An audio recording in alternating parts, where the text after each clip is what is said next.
Like it's very emotional when you speak with them, and when you hear some stories that 50 meters from my home a missile came. You are the first one who taught us how to drink alcohol. Can I say wine? Absolutely. Wine's a thing actually which brings joy in everyone's life and in mine as well. On average, an European spends like 15-16% of their income for food. In Moldova, this is 40 something. So we met in Georgia, being students the same year. Like after 1 month of studies, I start chatting her, and we start to speak more close. And I said, let me move to Armenia. Hello, and welcome to Finding Your Place, a podcast about people and their stories of moving abroad and finding a place to call home. This podcast is going to help you enrich your cultural knowledge or help you move abroad. In today's episode, I'm joined by my childhood friend, Grigore, who moved abroad many times, actually. According to some standards, he might be considered an expert in the field. Grigore, like me, was born in Moldova, and he moved to many countries. He moved to Portugal, Georgia, Lithuania, Poland, and Armenia. And he's gonna walk us through his journey, and he will also touch base on interesting subject like how it is working with refugees, people who actually don't have any other choice than moving abroad.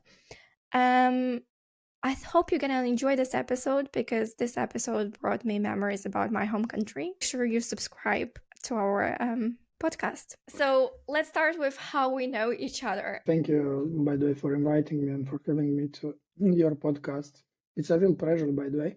And it's a good question to start with how we met each other.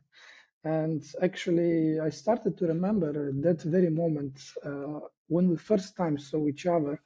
But unfortunately, I don't remember it, not that very moment and so on. But just the general, we met each other through some common friends. So you just moved to our place, to our neighborhood, and somehow you met our friends like girls. And I don't know how we met each other. And just to remember how we spent those summer nights, evenings and cooking some potatoes. And by the way, you are the first one who taught us how to drink alcohol and that beer with cider. You remember? I know, but I have to bad say influence. this. If I remember my opinion about you on that time, and it's good to remember this, because at that time, if now I remember, and I'm trying to think like you were that city and little arrogant girl, but at the same time you were very generous and creative and smart. And actually, I have to say that you were the driving force in our friends group. Oh, thank you. I'm quite embarrassed of being bad influence, but it's great to remind myself about those memories. Yeah, we are childhood friends. I think that's the best description, and we had pretty awesome memories. I think it's good to tell our followers that you're obviously from Moldova, but you moved a couple of times abroad. So I think that's kind of the common path we are sharing. Could you go into the details about how you first time moved abroad and where did you move? 5 years ago to Portugal. So how I moved there, I won actually Erasmus Mobility Scholarship for half a year. So I moved there with studies and so on. Actually, it was a city in the center north of Portugal called Covilhã, the University of Covilhã. So I moved there actually 1 month. I had to stay there 6 months actually, but I moved just 1 month because partly the courses was in Portuguese, so I didn't speak Portuguese. I got my assignments and I moved to Lisbon because Lisbon is the top in Portugal, and I stayed 5 months there. So it was really very nice time, amazing country, nice people, nice culture. So I stayed 6 months there after I came back to Moldova because I had to come to continue my studies, but I was not very excited to come back actually. And maybe after 2 months of coming back, I moved to Romania, to Cluj. I had an internship there as well. I won a scholarship from Agence Université Francophone. After I moved a bit to Lithuania, to Kaunas, I won a scholarship from government of Lithuania for more than a month. And the last time I moved to Armenia, I had an internship there in the embassy of Romania, and I stayed there more than 3 months. And as well, I continued it was in the time when I was doing my master degree in Georgia. So due to the fact that Georgia actually had a very strict COVID measures, and I had this chance to travel, and I decided to go to Armenia, and I did my internship there.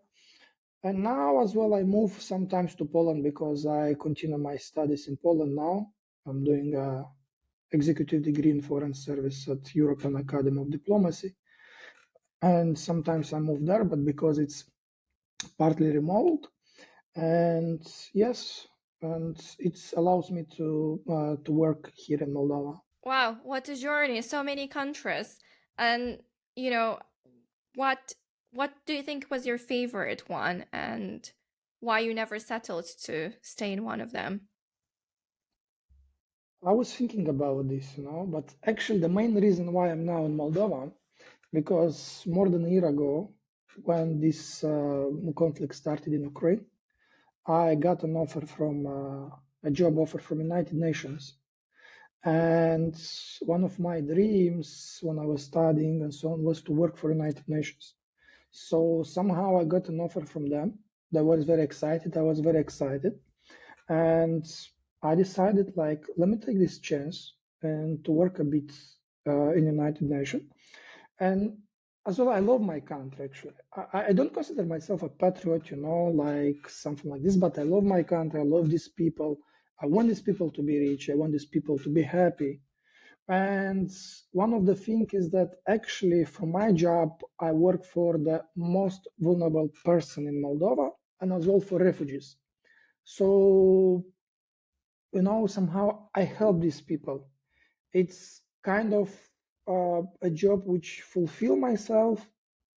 And as well, I know that I can bring some value to those people and I can help them. And I know that somehow for this help, they can feel our necessity here because we're young, we have a lot of ideas and so on. Yes, I want to move actually, and I don't know when. But why I want to move? Because as you might know, and your experience, you have a huge experience. You can understand something which is going on in your country when you compare with something. So I had the chance to compare with something, but it's not the maximum potential which I can achieve. So maybe in, I don't know, a couple of years I will move somewhere. So coming back to that comparison, because I really liked that you touched that subject. When you because you returned back and you said about comparing your country with different countries, and you already done that.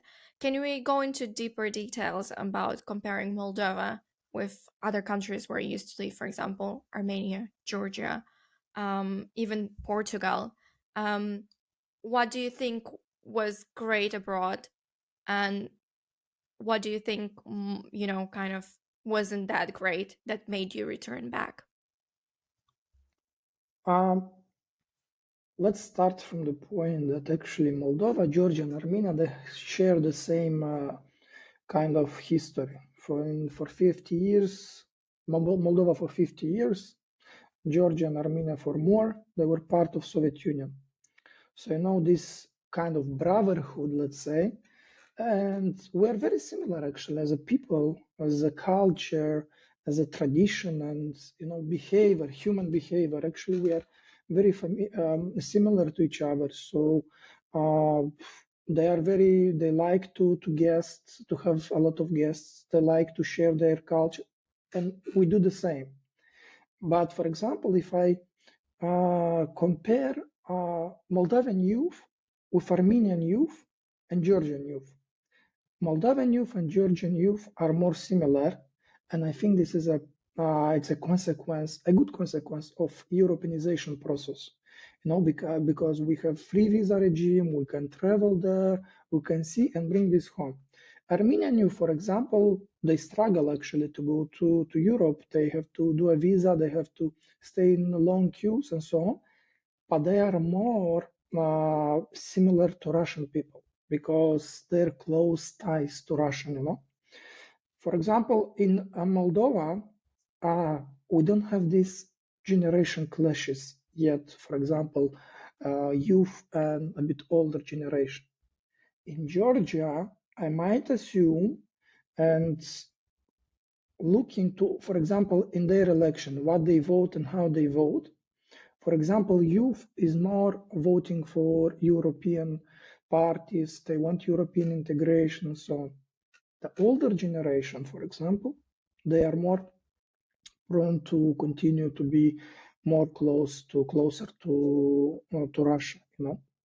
And Armenia, for example, it's a very beautiful country, but due to this close ties to Russia, there is some influence. Like when you go there, you can feel more this Soviet kind of approach. But as well, let's not forget that, for example, Armenia has 11 million people living abroad. Like their diaspora is huge, and as well, this is a good influence. But I think in short term, we will see big changes, especially in Moldova, hopefully in Georgia and in Armenia. If we go to the question why I decided to come back, for example, I like those people there, I like everything there, but I feel that I can bring my value and I can be more important, let's say, here in my country for the time being at this level. I got you. Thank you so much. I actually, because you said you feel like you're being more useful to your country at this level, and I know you mentioned that you work with refugees. I think it would be really interesting if you kind of can touch on the subject of what it feels to work with refugees, because they are technically people who move abroad because they had to. That's their own option. Like they have to move abroad because that's their only way to leave. It would be really interesting your perspective on that and how that affects those people who are probably not mentally ready to move, but they have to. Like it's very emotional when you speak with them, and when you hear some stories that 50 meters from my home a missile came, and destroy other neighborhood houses and so on.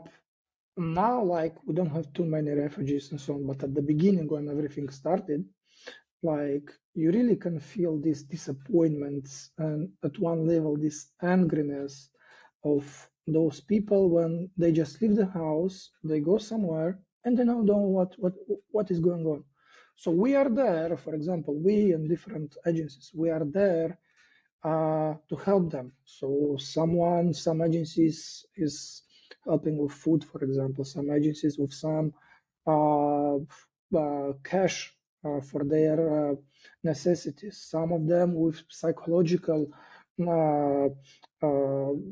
courses. And with kids, the more important, I remember a case like the kids were asked to drown a picture, and one of the kids drowned a tank, and it said this tank will protect Ukraine and will destroy all the Ukraine enemies. You imagine a 5 years old kid when they do something like this, what's going on? So it's very important to provide them necessary assistance. And fortunately, that we are here, and many people are involved in this, and somehow we can make this transit a bit easier. But what I see that mainly people actually, they leave to Europe, they go to European Union, to different countries, And unfortunately for Ukraine, this is a great lose, because youth, especially youth, is moving. And in terms of, for example, we will see these consequences in 5-10 years in Ukraine. But the best what Ukraine have, they say, the best what they have, they move. I don't know. I'm very optimistic that everything will finish in one day and people can return to their homes and can build their country, because it's a big country, it's a rich country, it's a very important country in the global arena. But let's see.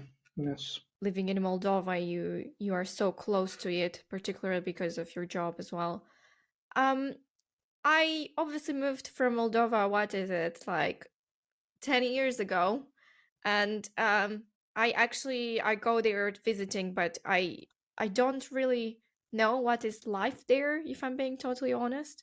So would be interesting for you to describe 3 things you like there and 3 things you hate. All my childhood, I was born here, and you want or not, like I belong to these people and to this country. But actually, what I like here, it's, can I say wine?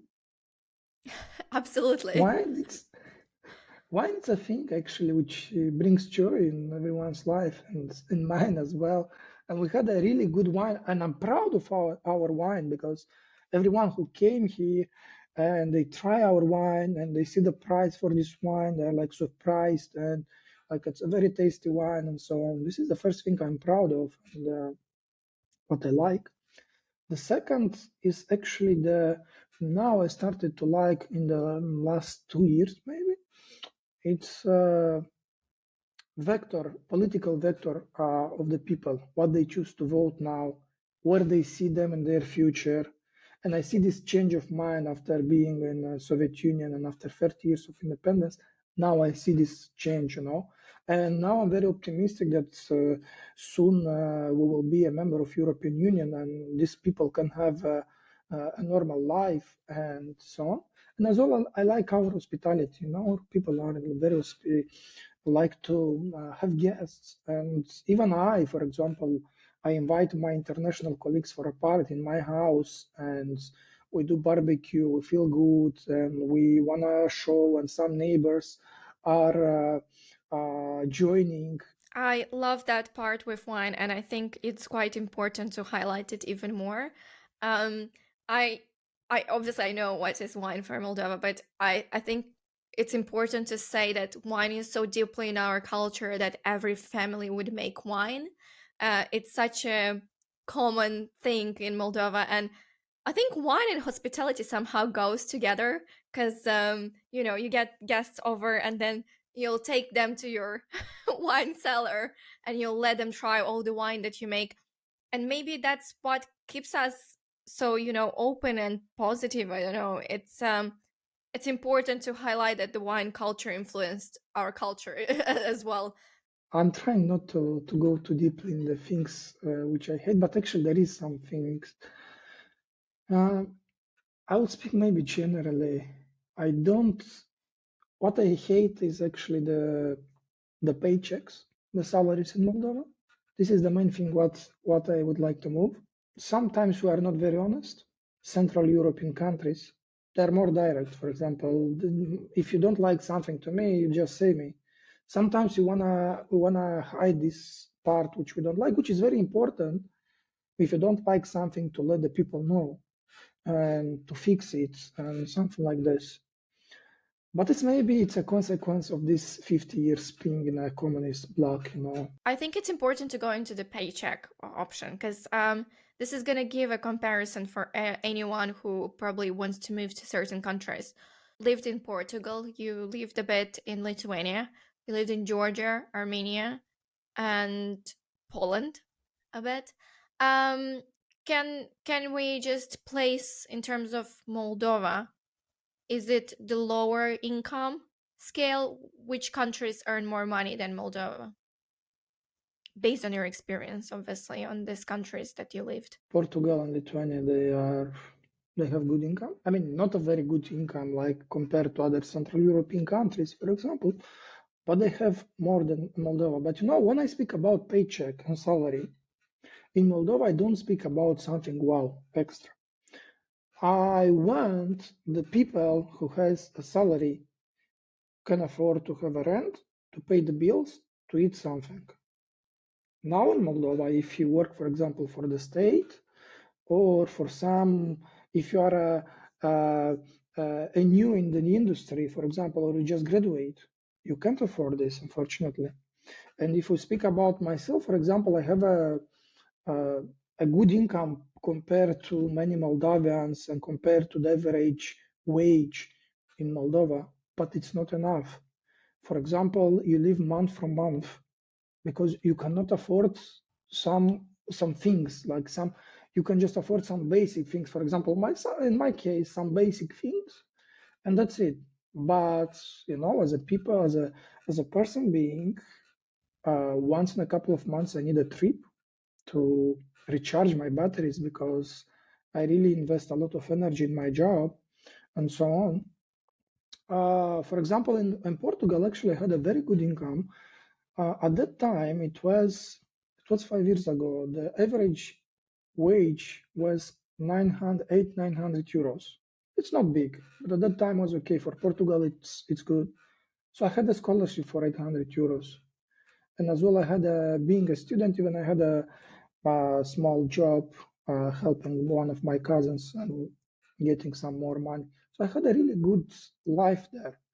But I heard now from some of my colleagues in Poland, I have some Portuguese colleagues, they say, yes, now the life increased as well after this COVID and all this stuff, So in terms of money, I don't think even Portugal, I mean, it depends how we see. Like at my level and my career, it's not the best to move somewhere in these countries now.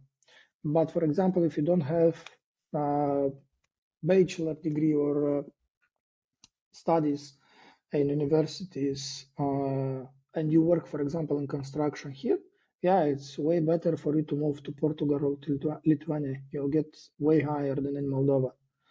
So this is the worst part actually of us, because even the ministry, the salaries are not competitive at all. Like, and the people, honestly speaking, I don't know how the people survive somehow.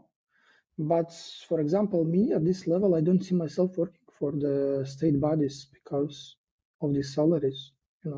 And this is the worst part of us because, in Moldova, the bills are the main expense in Moldova. For example, in winter, I can spend like 50% of my income just for the bills.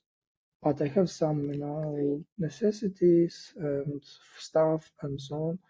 For example, just for you to know, on average, an European spends like 15-16% of their income for food.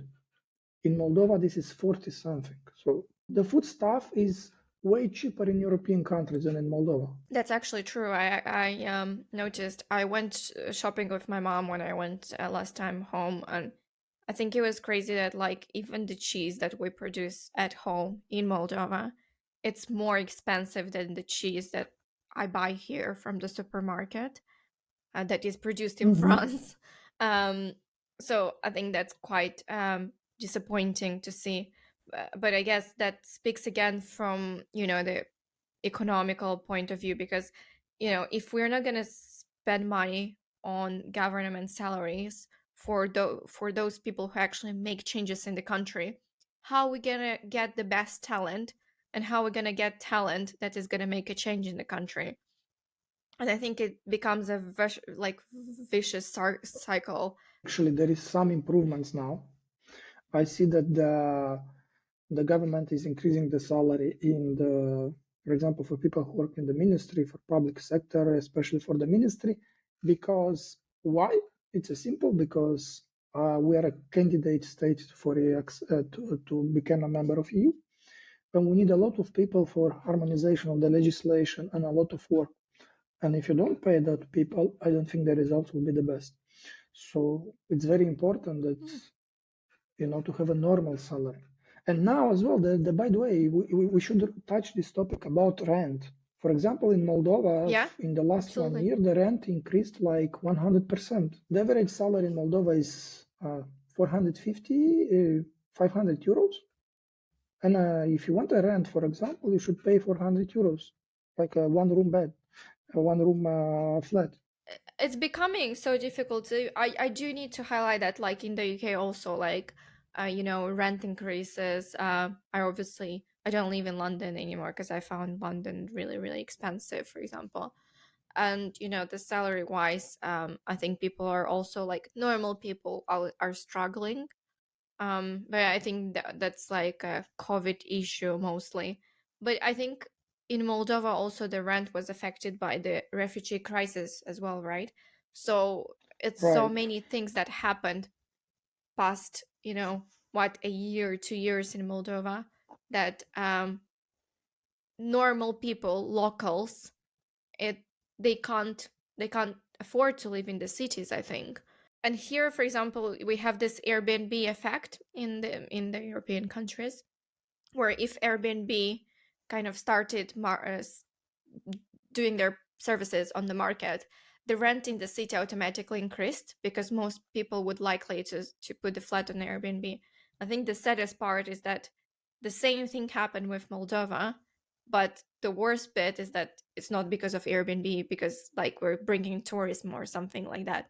It's just because, unfortunately, we are placed geographically in a very bad place right now.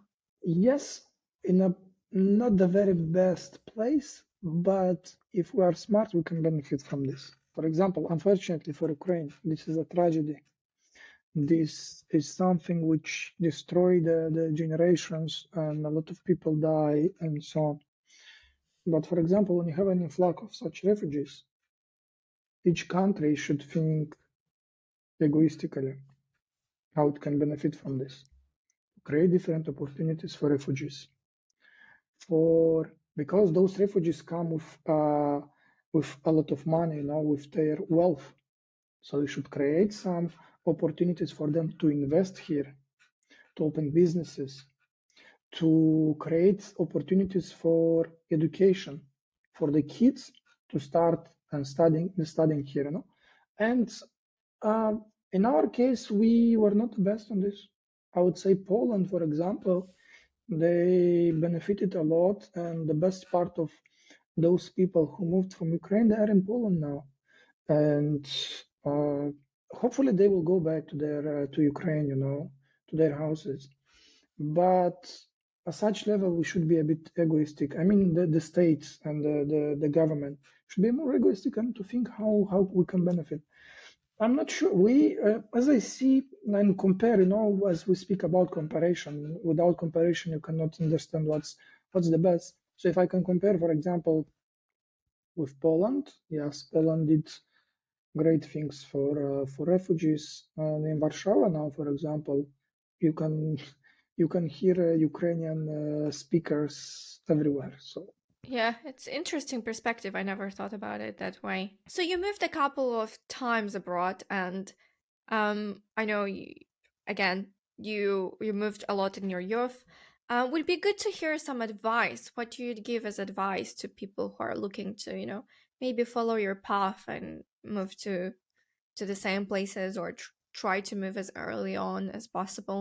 from educational point of view, like, okay, I had experience in Lithuania and Portugal, but I decided to do a master degree in Georgia, and I had an internship, and I moved a bit to Armenia. Like, it's not the dream countries for Moldavans, where they used to go, like Central Europe or I don't know, US. And if I'm trying to convince someone like to follow my path, they will not understand me.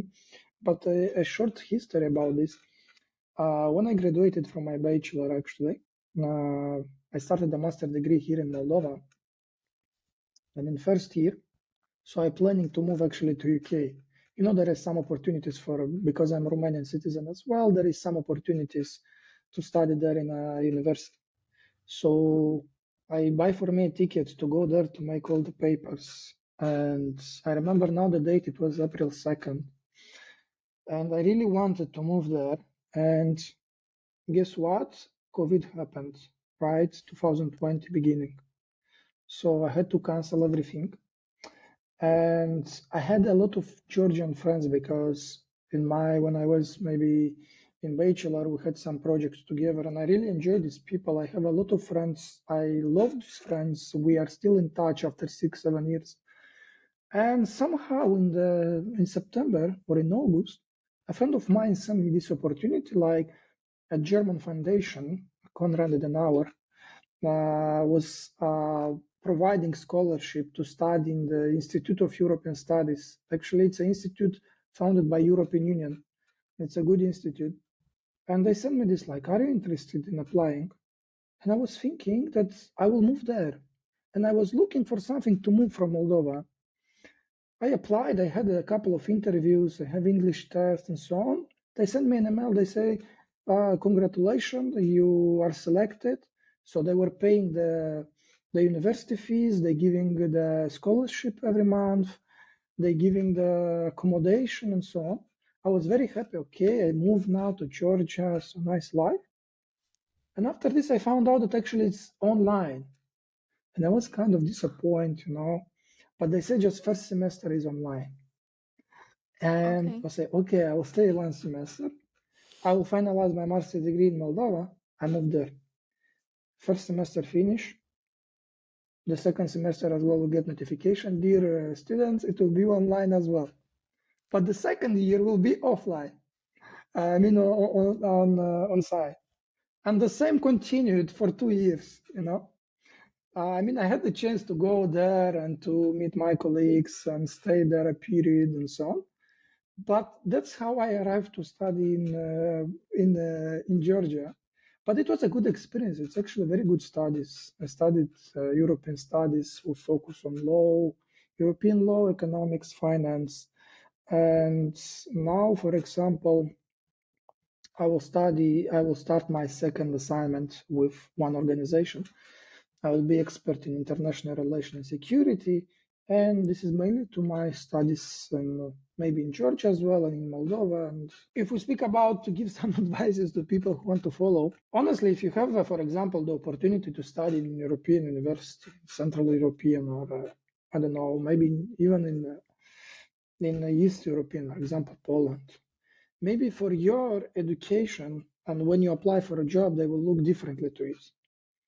But I really felt part of that culture, and I really enjoyed studying there, to stay with my colleagues, discussing with my professor, because it's a real culture, Georgia. And speaking about wine, I think I heard that the first wine was made actually in Georgia. Wow, we share the same culture as Georgia. Why did you decide to move to Armenia then? Like, what was with the whole internship? Like, you kind of wanted to experience Georgia and then you decide to go for an internship in Armenia. My girlfriend is Armenian, so we met in Georgia, being students the same year. Like after 1 month of studies, I start chatting her, and we start to speak more close.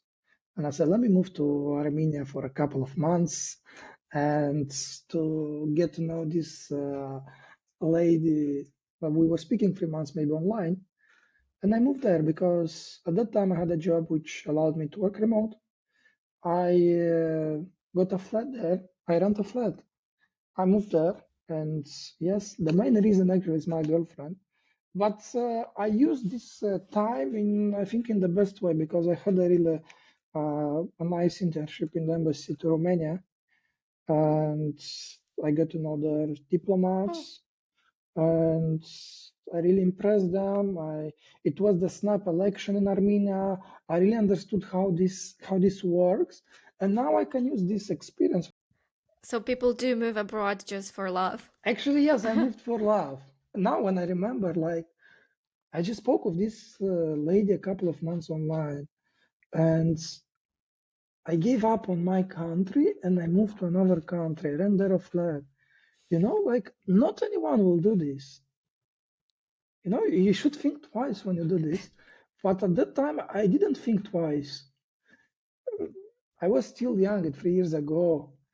Now I'm not sure if I would do the same. I'll say one thing: women shouldn't settle for anything less. If a man doesn't move for them, then Right, teach your man.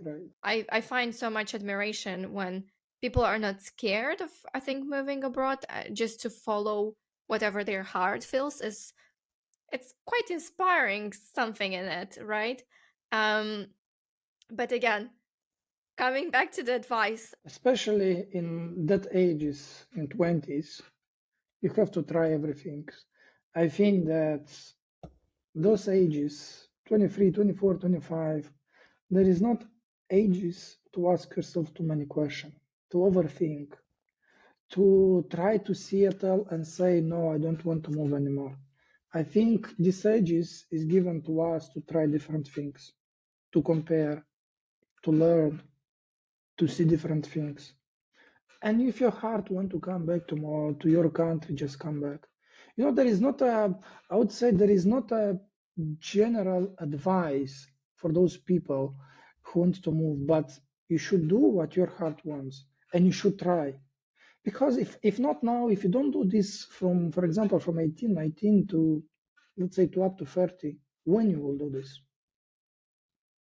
And you should understand other culture, you should understand other thinking, everything. So this is the best part now of this, of this globalization kind of process, that you can go, move, see, compare, learn, and bring a change in your country if you want. Now the civilization lives the best time in the history of civilization. We have internet, we can move, we have planes, we have everything, and we can compare and we can go. This is the best part. And unfortunately, my parents, for example, in their best ages, they didn't have this chance. And collapse of Soviet Union, and after these hard ages when people don't understand what to do because it's a new country, very hard time. So if I have this opportunity, if we have, and I think people should seek these opportunities to go abroad. And if you want to come back, no worries. it's funny because you said, if not now, when? Like, take the risk. I'll tell you a story I had like recently. So I obviously started season 2, and I think a couple of days ago I got an email from, I'm not going to tell their name, super nice email, like saying that they heard about the podcast, and they're 69 and they're thinking about moving to Spain. So what advice I can give to people who are the same age? And I'll have a special episode for that. But just speaking and thinking about it, I admire so much people who, even at 69, it's not an too old age, but it's so much admiration from my side to take a risk and move somewhere because you want to experience something new. So I think moving abroad should be always taken as new experiences, and I think people generally should always try to get out of their comfort zone and learn something new with this things. Did you have some experiences recently that like doubt you if you're in the right place? I'll come back to the main reason, for example, which make me doubt if I'm on the right place. It's my check, my salary. Because before, actually, my experience when I worked in private sector, I had way higher salary than I do now. But when I moved, I said, let me take this opportunity. Let me try, because I studied, I wanted this. Let me try to see what's going on. So sometimes this is the only thing which makes me overthink if I'm in the right place, because I like very much what I'm doing. And I had a good position and I had good colleagues and I had everything. But at the end of the month, when, for example, you struggle with some money, this joy somehow go away, go on the second plan. But I'm confident on me, and I know that I need a little bit extra time, and I will achieve that income which I'm looking for. The best part of this, when you doubt, you can bring improvements in your life. If you are in your comfort zone, for example, and you're okay with what you have, it's very hard to achieve another stage. But when you doubt and when you struggle yourself and when you question yourself, this brings improvements. I actually agree with that. I think like when you're not feeling comfortable where you are, it's when the greatest things comes because you're trying to improve your situation. Just coming back on the paycheck, I think is yeah, I lived in many countries, and I think the only kind of place I felt kind of comfortable with money was Prague, like because you don't need much money there. Like everything was super affordable when I used to live there. And I had a part-time job and scholarship and stuff like that, which was super helpful. But I think when I started my career in London, I started really on good money, but then because I wanted to grow my career, I did exactly the same thing that you did, and I chose a less paid job just so I can get the experience and everything. And if that's one advice, I think the best things that came later into my career because of that step that I did and taking a lower paid job.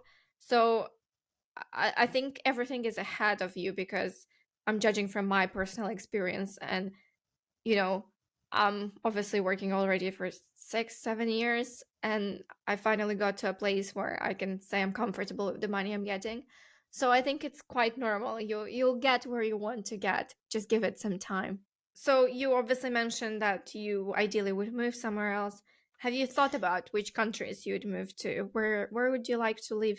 It's a question which hurts me actually, because I really like Middle East, and I speak about Gulf countries like Emirates, Qatar. I really like there, and I had the chance to move there. But I was questioning myself. Now I have a good job in United Nations where everyone wants. I studied a lot for this, and it's I'm just at the beginning. Should I give up now on this opportunity and move there, where I cannot continue even my career in the field I work now? But for example, I can work in sales, which I had experience and so on. And at one moment, I decided that it's too early now for me to move, to give up on my career now here, and to move there, where I don't know what will happen. Honestly, I hope one day I'll move there because I like this Arabic culture. I like their language. I like their culture and history and everything. And as well, they have a lot of money there. If I move now, I would move somewhere to Middle East. A surprising answer for you, right? Like Middle East? I didn't have too many interactions with Middle East. The only thing I've been to Dubai, but I didn't really like it there. Um, so yeah, for me, it's quite surprising to hear it, but I get it. I know a lot of people who also love Middle East, and I do need to admit, like their culture is quite amazing. Like I love their dedication to traditions and so on. Obviously, as a woman, for me, it seems a bit different to move there. Uh, I think as a woman, as a feminist, particularly. But as a man, I would just go for it, move there, and let me interview a second time. Actually, I've been to Dubai as well, which is my type of city. I like history, I like everything, but I like these things futuristic, and there is really a lot of opportunities. Yeah, I can see the opportunities. I'm just not standing right with like futurism and skyscrapers and living in buildings. I'm very much of like nature kind of person. I love my walks in the forest and stuff like that. So for me, that's why I didn't sit well with Dubai. It's just like wasn't my vibe, if it makes sense. Like, and it also I didn't like that like it felt very much in your face, like people spending money in your face. I worked in Mayfair in London, and there was a lot of Middle East people from Middle East there. But I like that like it seemed quite private because there are private clubs. People like they spend their money, but it's behind closed doors, and I like that. I felt like in Dubai it was a massive show off of wealth, and it didn't sit right with me. But it's my experience with it. Does it feel like home? I know your answer already, but I would I can't skip this question because this is a traditional question. So I would say wherever you go, whenever you go, I don't think it feels like home at these ages. And honestly, I don't want really to go somewhere and feel like home. I want to keep this, the core of home to be home. Like when I know that I go home and I'm in Moldova, for example, I want to keep those countries wherever I go. Like it's a country where I can achieve something. I can do everything I want. I can make good money, and I can. But when I speak about home, I want to feel my house and my parents. Like this is my home. I don't want to really consider other countries my home. And it's not a general answer, and I'm not trying to say that the people who consider other countries home are wrong, because no, it's totally not like this. But I really wanna think about home, think about my house and my parents, and I like everywhere I go, but I don't want to consider them as home. that's an interesting perspective. Let me ask you a question then. Tell me in what cases or what should happen for you to move back to Moldova? That's so tricky, damn it. I have to admit, many times I thought about moving back. It's not like I didn't have that thought. I think until 2 years or 3 years ago, I would come to Moldova, stay for a bit, usually a month, and then I would think, okay, I should move back. Don't see myself returning right now to Moldova. Um, First of all, it's my career. Like I do social media marketing, and at the level that I'm doing it here, the market in Moldova is not ready. I do see what people, how they're doing social media there, or how some influencers are doing webinars and stuff, trying to teach people to do social media marketing in Moldova, and it's just so, in terms of my level, it's just not what I do, or it's so entry. It's like such a social media how it used to be here in probably 2016, 17. So that doesn't help me. I could potentially work remotely, but I need to set up my agency here to be fully functioning. And right now, I'm helping my partner scale up his business. He has a quite a successful business into doors and windows industry, created circular economy for doors and windows. And right now they're going into a lot of investment processes. So we're scaling up the business. And I think eventually, once that would happen, um, and we can, leave the business to work on its own, I do see myself coming to Moldova and maybe living there for a couple of months, just because of my parents, because of the food. I really like, now it's May and I so miss, having ripe cherries from the tree and eating delicious fruit. I miss October days when my dad would collect all the grapes and make some amazing wine and I can drink fresh wine. I miss friends. I miss going visiting friends randomly, like, being able to be guest in somebody's house without having to book an appointment 2 months ahead. So I don't say I would never move back to Moldova because life is unexpected. I do know it. Um, but I don't see myself as moving full time to Moldova. If I'm being totally honest, I don't see myself full time living in the UK either. Ideally, I would be there a couple of months when I'm already successfully established and I have the right amount of money to spend in Moldova. Because I need to highlight, Moldova is fucking expensive.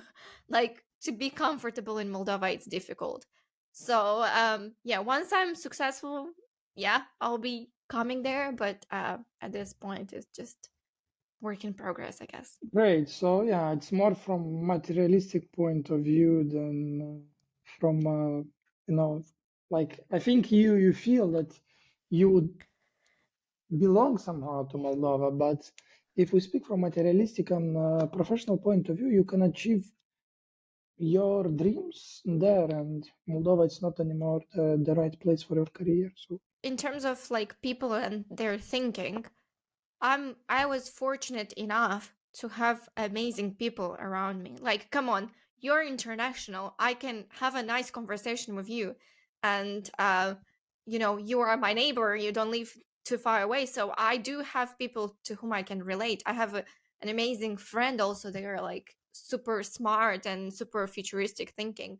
So I think in terms of people, yeah, youth, what you said, they're amazing. They're developing so fast.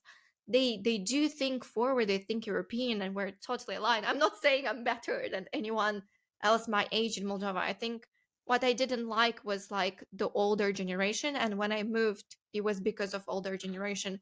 It was because, for example, me in my marketing career, I actually had a job in marketing in Moldova. I worked for 3 months, and I was employed by this like guy who was 60 years old who had absolutely no fucking idea how to do marketing, and he would like tell me to print an ad, out of home ad, and his solution for marketing that was like, that's why I left, because I never saw my career being progressing there.